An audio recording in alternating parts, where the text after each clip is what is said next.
বলো। আপনার ওয়াইফকে অপহরণ করেছিল এই শেখ মুজিবের, তারপর গোলাম মোস্তফার ছেলে, এরা কামালের বন্ধু-বান্ধবেরা। না, এটার গাজীপুর হচ্ছে নিজে নিজে ছিল। নিজে আচ্ছা।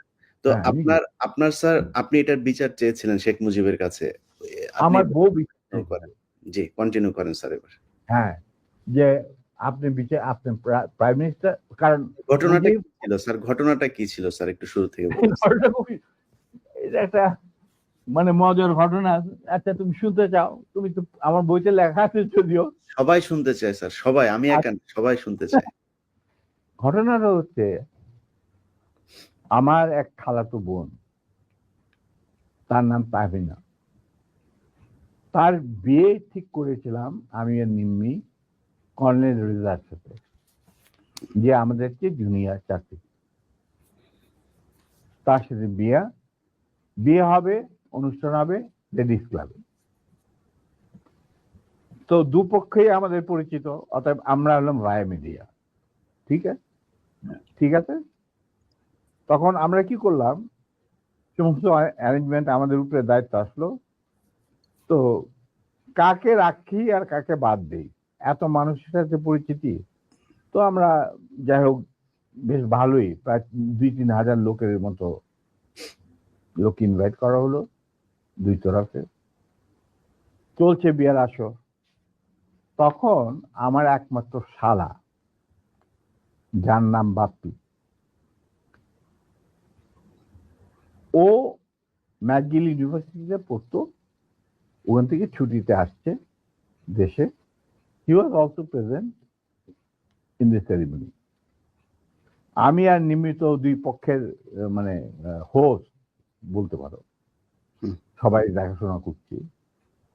বাপ্পি বসে আছে ছেলেদের যেখানে বসার জায়গা সেখানে। তো গাজী গোলাম মুস্তফার ছেলেরা আর তার সাঙ্গবঙ্গ পিছনের সিটে, পিছনের রোতে সিটে বসা। তাদের মধ্যে একটা ছেলে বাপ্পির চুল টান দিল পিছন থেকে। তো বাপ্পির পিছনে, ভদ্র মানুষ, বিদেশে থাকে, বিদেশে বড় হয়েছে, পিছিয়ে বললো, কিছু বলে নাই, সামনে আবার ওরা চুল টান দিল। দ্বিতীয়বার টান দেওয়ার পরে বাপ্পি পিছনে তাকে দেখো যে একটা ছেলে হাত সরিয়ে দিল। তখন বলে যে তুমি চুল টান টান দিয়েছ? বলছে হ্যাঁ। বলে কি কেন? কারণ আমরা দেখছিলাম যে এত সুন্দর চুল, এটা কি পরচুলা না আসল? আচ্ছা, চিন্তা কর। সে তখন ইউনিভার্সিটিতে পড়ে, আর এই পুচকে ছেলে তখন বোধহয় স্কুলেও পড়ে না, বা স্কুলে 6-7 ক্লাস হবে। তখন বাপি বলে, বেয়াদব ছেলে, তুমি আর এখানে বসবে না, তুমি অন্য কোথাও গিয়ে বস। ওরা বেরিয়ে চলে গেল। আমরা কিন্তু কিছুই জানি না, মানে আমি আর নিমি এত ব্যস্ত, দুই পক্ষকে দেখাশোনা, খাওয়া দাওয়া চলছে। হঠাৎ দেখলাম দুটা মাইক্রোবাস, রেড ক্রসের, আর একটা গাড়ি, গাড়ি, সবুজ রঙের গাড়ি আগে, পিছনে দিয়ে মাইক্রোবাস থামলো। দুইটা মাইক্রোবাস থেকে প্রায় 8 জন ট্রেনগারধারী সাদা পোশাক পরা লোক নামলো, আর ফোকসো গাড়ি থেকে নামলো গাজী গোলাম মোস্তফা স্বয়ং। তার স্ত্রী কিন্তু উপস্থিত মেয়ে মহলে। উনি গাড়ি থেকে নেমেই চিৎকার করতে শুরু করলেন, মেজর ডালিম কোথায়, মেজর ডালিম কোথায়? যাই হোক, আমি বাইরে আসলাম, আসে গাড়ি গোলাম মোস্তফার সামনাসামনি বারান্দাতে। আমি মেজর ডালিম, আপনি আসুন, আপনার বেগম সাহেব তো আছেন ভিতরে, আপনি আসুন, বরবধূকে আপনি দোয়া করে দিন। হারামজাদা বারবার আর্মির আজকে আমি উচিত শিক্ষা দেব। আমি দেখলাম আমার চারদিকে ওই ঠেকাইলেও প্রায় 4-5 জন মানুষ, আর 4-5 জন খালের দাঁড়িয়ে। আমরা এটা কি, আমি একজন ট্রেন মানুষ, আপনারা দেখেন কিছুই কি ব্যাপার কি। আপনি এতটা উত্তেজিত কেন? আমি তো জানি না যে এর মধ্যে কি ঘটনা ঘটে। ওগুলো ওঠ, এ উঠা, মাইক্রোবাইস আমাকে ঠেলতে ঠেলতে নিয়ে যাচ্ছে মাইক্রোবাইস। আপনি ব্যাপার কি গাড়িতে? এটা একটা বিয়ে বাড়ি, একটা মেয়ের বিয়ে হচ্ছে, আর আপনি আমাকে বলছেন উঠ কি? আমার কাপড় টাপড় ধরে টানা, চারজন মিলে আমাকে উঠালো। খবর চলে গেল ভিতর অন্য মহলে। নিম্মি আর আমার শাশুড়ি, আমার খালার শাশুড়ি মানে কন্যার মা, উনি বেরিয়ে আসলেন। ওনারা আসলেন যে কি ব্যাপার, দেখে যেরকম আমাকে ঠেলাঠেলি করে উঠানো হচ্ছে মাইক্রোবাসে। আমি মাইক্রোবাসে উঠলাম, উঠে দেখি তখন আমার খালাম্মা গাছকে বললো, গাছ সাহেব আপনি কি করছেন? আমার মেয়ের বিয়ে হচ্ছে, আর দে আর দি তারা বর পক্ষেরও কন্যা পক্ষেরও। ওরা কাজ কি হয়েছে কি? ওরা তো ব্যস্ত। বলে আমি ওদেরকে উচিত শিক্ষা দেবো, ওকে আমি উচিত শিক্ষা দেবো। তখন আমার স্ত্রী বললো যে আপনি তাকে একা নিয়ে যেতে পারবেন না, আপনি আমাকে সঙ্গে নিয়ে আসবেন। ঠিক আছে চল বলে ওরেও ধাক্কা দিয়ে উঠায় দিল। তারপরে আমাদেরকে নিয়ে উনি গাড়ি ঘুরে চললেন প্রথম ফার্ম গেট দিয়ে ভিতরে ঢোকার পরে আমি দেখলাম যে আরে সম্পূর্ণ কোথায় চাচ্ছে, লক্ষ্মীবাড়ি ক্যাম্পে নাকি। তখন আমি চিন্তা করছি কি করি এর মধ্যে আমার, তো আমি বললাম গাড়ি থামা। ড্রাইভার গাড়ি থামা দিল। আমরা তখন আমার গাড়িতে প্রায় 4জন ট্রেনধারী লোক। তাদের একজনকে বললাম যে তুমি গিয়ে ওই সামনে যে গাড়ি গোলাম মোস্তফা বসে আছেন, গাজী গোলাম মোস্তফা সাহেবকে বলেন নাই কিনা আসেন। He got down and went to Gazi. গাজীও তখন স্টপ হয়ে গেছে, যে পিছনে গাড়ি স্টপ হয়ে গেছে। আসে বলছে, ওনাকে বোধহয় বলছে যে আপনাকে উনি ডাকছেন নিজের গাড়ি। গাজী গুলস্তান দরজা খুলে আমাদের মাইক্রোবাসে আসলো। তখন আমি গাজী গোলাম মোস্তফাকে বললাম যে গাজী সাহেব আপনি তো আমারই নিয়ে চলছেন, কোথায় নিয়ে যাচ্ছেন জানি না, কিন্তু একটা কথা মনে করে রাখেন, আপনাকে মনে করাই দিচ্ছে আপনার ভালোর জন্য, যে আপনি যে আমাদেরকে এই মাইক্রোবাসে রেড ক্রসের মাইক্রোবাসের মধ্যে ঢুকায় নিয়ে আসছেন, এটা কিন্তু হাজার হাজার মানুষ, শয়ে মানুষ দেখতে উপস্থিত ছিল। অতএব আপনি কিন্তু আমাদের সাথে যাই করেন আপনি কিন্তু পার পাবেন। এইটা শোনার পর গাজী গেল একটু ঘাবড়ায়, যে তাই তো, আমি যে উঠাই নিয়ে আসছি এটা তো সবাই দেখছে। আমি বললাম যে গাজী সাহেব আমি আপনাকে একটা পরামর্শ দিই, আপনি যাই করেন আপনি শেখ সাহেবের কাছ থেকে আগে পারমিশনটা নিয়ে নেন, এছাড়া আপনি বাঁচতে পারবেন না। এমপি ইউনিটে ঢাকা ক্যান্টনমেন্টে ওখানে গিয়ে বললো যে এরকম অবস্থা, বিয়ে বাড়ি থেকে কিডন্যাপ করে। তখন এই খবরটা পাওয়ার পরে the CEO of the MP unit এই খবরটা ব্রিগেড মেস, ইউনিট মেস সবখানে এটা সে জানাই দিল। ইয়াং অফিসাররা লুঙ্গি গেঞ্জি পায়জামা যে যা পরা ছিল সবাই ঢাকা শহরে বের হয়ে আসে। তারা খুঁজতে লাগলো যে আমাদের অ্যাবডাক্টেড অফিসার তার ওয়াইফ কোথায়। আর একদল সোলজার এমপির পাঠানো হলো, যারা ওই অবৈধ অস্ত্র কালেকশনে ডিপ্লয় ছিল। গাজীর বাড়িতে যাদের পাইছে সবাই বন্দুকেরা নিয়ে আসছে রেস্কিউ ময়দান। তো গাড়ি চললো, আমরা পিছিয়ে পিছিয়ে চললাম। আবার কাফেলাকে গাজী 32 নম্বরের গেটের ভিতরে ঢুকতে না দিয়ে বাইরে খাড়া করায়। স্টপ করার পর গাজী তার গাড়ি নিয়ে ভিতরে চলে, আমরা ওখানে থাকলাম। ইতিমধ্যে যখন এরকম সারা আর্মি ডিপ্লয়মেন্ট যারা ডিপ্লয়েড ছিল তারা যখন গাড়ির পরিবার ধরে নিয়ে আসছে আর সবখানে ব্যারিকেড দিয়ে চেক করা হচ্ছে প্রত্যেকটা গাড়ি যে আমাদের মিসিং অফিসার তার স্ত্রী কোথায় আছে কিনা, যাতে ঢাকার বাইরে না যেতে পারে। এই হুলস্থুল চলছে। মাহবুব এক ঘটনা ঘটছে, বলে কি ঘটনা? যে নিম্মি আর ডালিমকে উঠায় নিয়ে গেছে গাজী গরম বিয়ে বাড়ি থেকে। কোথায় নিয়ে গেছে কি হয়েছে জানি না, তবে তার পরিবারের সবাই এখন অ্যারেস্ট করা হয়েছে। তারা সব ওই সাউদি উদ্যানে আছে, মানে রেস্ট করছে। আর্মি সারা ঢাকা শহরে ছড়ায় পড়ছে। তারা প্রত্যেকটা গাড়ি চেক করতেছে যে looking for the missing officer and abducted officer and his wife. মাহবুবকে চাই নাকি? এটা তো সাংঘাতিক কথা।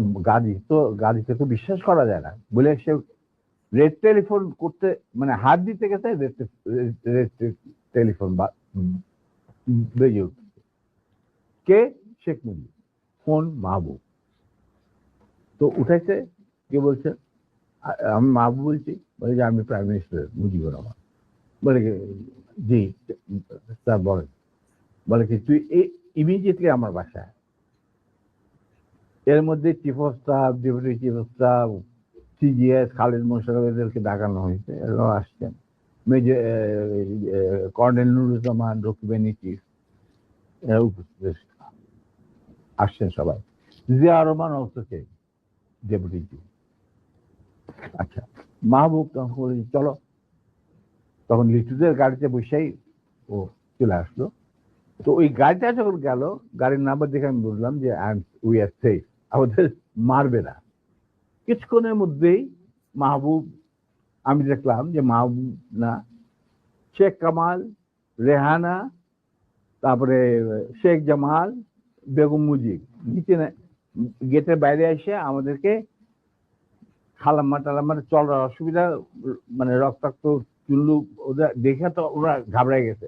তারপরে নিম্মির অবস্থা তো আমাদের ভিতর নিয়ে গেল। তখন ভিতর না যাবো দেখলাম সিটিং রুমে প্রথম আমার ডাকলেন মুজিবুর রহমান আর আমার নিম্মিকে। তো রেহানারা সব ওখানে দাঁড়ায় রইল, মিসেস মুজিব দাঁড়ায় রইলেন। আমরা ভিতরে গেলাম, গিয়ে দেখে সব বসে আছে, chief of staff, deputy chief staff, CGS and all. তখন এর মধ্যে গাজী গণহত্যার বাসা থেকে ফোন আসছে প্রাইম মিনিস্টারের কাছে যে বাড়ির সবাই ধরে নিয়ে গেছে আর্মি। যতক্ষণ পর্যন্ত আমাদের অফিসার লেডি ওয়াইফকে না পাওয়া যাবে আমরা কাউকে ছাড়বো না। আর ওই গার্মেন্ট 17 দিন যে গার্মেন্ট গিয়েছিল মাইক্রোবাসিটি, এই খবর শুনা গাজীরও মুখ শুকায় গেছে, মুজিবুর রহমানেরও মুখ শুকায় গেছে, যার জন্য এই সবাইকে ডেকে নিয়ে আসছে, জিয়া রহমান, শফিউল্লাহ, খালিদ মোশাররফ। আচ্ছা, তো মুরলী বুদ্ধি আর কি। আমরা ঢুকতেই নিম্মিকে জড়ায় ধরলেন মুজিবুর রহমান। মা তুই কাঁদিস না, তুই কাঁদিস না, আমি এটার বিচার করবো। এই হারামজাদা গাজী, তুই করছিস কি? এটা কি করলি তুই?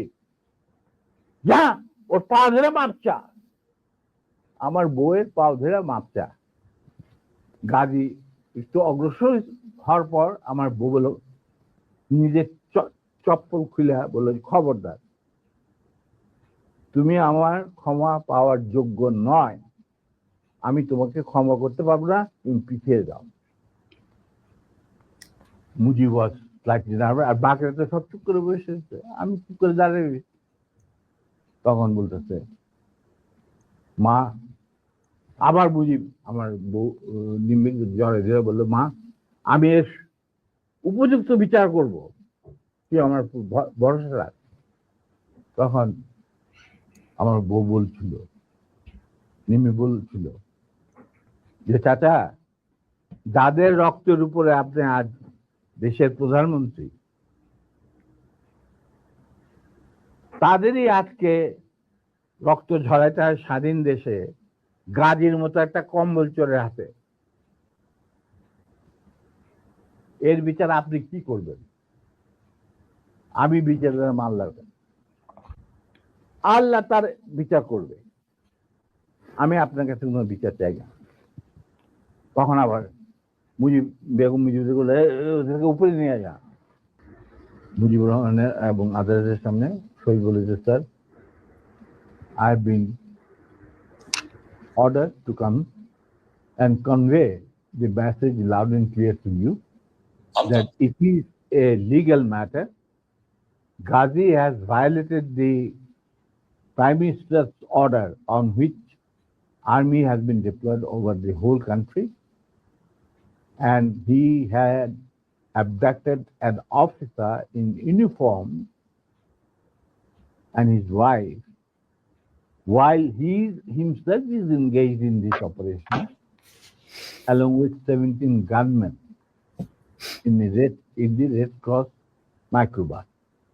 Now, যেহেতু আমরা deployed আছি to recover the illegal arms, the commander said, no way, Ghazi and these 17 people has to be surrendered to him, and then legal proceedings will start according to the law. দেশে emergency চলছে, আমাদেরকে prime minister খুব ঝুঁকিপূর্ণ দায়িত্ব দিয়েছেন, আমরা আমাদের যথাসাধ্য চেষ্টা করে যাচ্ছি। তখন বলে স্যার, আমার আর কিছু বলার নেই, আপনার যদি কিছু বলার থাকে আমাকে বলা হয়েছে শুনে আমাদের কমান্ডারকে জানান। না, ঠিক আছে, তুমি যাও বাবা। তো শহীদ চলে গেল। এরপর শেখ মুজিব আমাকে বললো, তুই মাফ করে দে। আমি স্যার, আমি তো বললাম। স্যার, শেখ মুজিবকে কাউকে বোধহয় আপনি মানে অফিসিয়াল কোনো এগুলি মানতো না। আমাকে তুই করে বলতো, কারণ আমার একটা পারিবারিক সম্পর্ক ছিল তো। না, উনি তো মাহবুবকেও তুই করে বলতো, গোলাম মোস্তফাকেও তুই করে বলতো, শফিউল্লাহকেও তুই। আমি জানি না, কিন্তু আমাকে উনি তুই করে বলতেন। আমি তো ওর থেকে যে কোনো সময় গিয়ে ডাক্তার যাইতাম, খাবার খাইতাম বসে। কই মাছ পছন্দ করতেন, ওই ওনার চৌবাচ্চা সবসময় বড় বড় কই মাছ থাকতো, আরামসে খাইতাম, চলন বিলে কই মাছ, কোনো অসুবিধা নেই। আমার তো গতিবিধি ছিল খুবই খোলা, মানে আমি যে কোনো সময় যাইতে পারতাম, যে কোনো সময় ডাকলেই চলে যেতাম। উনি প্রায় ডাকতেন আমাকে আর্মির খবর নেওয়ার জন্য। তো এখন উনি বললেন, ঠিক আছে ধরেন যা, আমি বিচার করব। আমি স্যার ভেরি গুড। তো এই আমার গাড়ি বাইক করে ওরা বাসায় পৌঁছে দিয়ে, ওরা নিবে এদেরকে বাসায় পৌঁছে, মানে মার্সিডিজ। আমি স্যার নট নিডেড, বাইরে স্বপন আছে, আরো 2-4 দিনের মধ্যে আসে পড়তে, গাড়ির কোনো অভাব নাই, আমরা চলে যাব, আপনার গাড়ি দেওয়ার দরকার নেই। বলে কেন, শোনো এক কাজ, গাড়িগুলো তুই যাবি এদের সাথে বিহার, বাকি কাজ যে সম্পূর্ণ হয় নাই সেটা সম্পূর্ণ করার সম্পাদন করার জন্য। নিমি বলল, খবরদার তুমি আর লেডিস ক্লাবে ঢুকার তোমার কোনো অধিকার নাই, তুমি সেটা লস, তুমি যাবে না, ইউ উইল নট গো। তখন চুপ, তোমরা চলে যাই। আমরা চলে আসলাম। আসার পরে কন্যা সম্প্রদানে